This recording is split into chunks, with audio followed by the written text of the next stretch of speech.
What do you consider the most important benefits, risks and governance challenges of clinical research that involves germline genome editing? Most important benefits of this technology of research involving germline genome editing is really to reduce the burden and the suffering related to serious genetic disorders.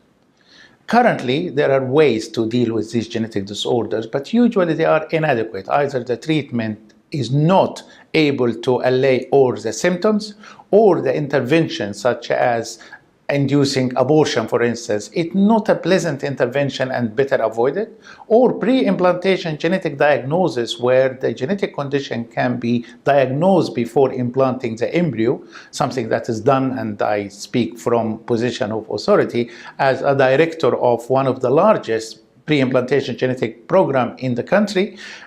Still, it involves discarding affected embryos rather than altering their genetic complement to make them suitable to give rise to a healthy baby.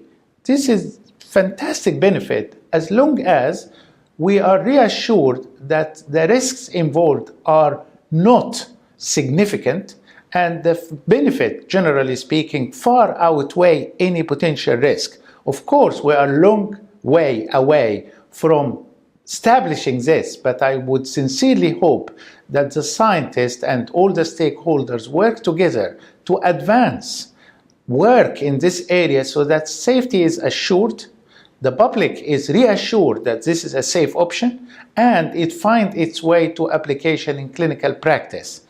Of course, it needs the right regulatory framework, so it is done only when it is necessary. It's not taken lightly. There are checks and balances, and this country is known for providing a robust regulatory framework that is the envy of the world. But I just sincerely hope that the process will be smooth and does not take longer than necessary in establishing the evidence for benefit and the evidence of safety before it applies. What problems do you expect to emerge from global differences in regulatory rules and regulatory cultures in this technology field? Like any technology, particularly when it comes to technologies that deal with humans and to deal with a person effectively, they need to be treated with care and consideration in making sure that they are done under safe environment by suitable scientists and suitable clinicians who can handle this with the knowledge and the expertise that it requires. Also within a regulatory framework that assures the people who are needing this technique that the best thing is done for them to ensure safety.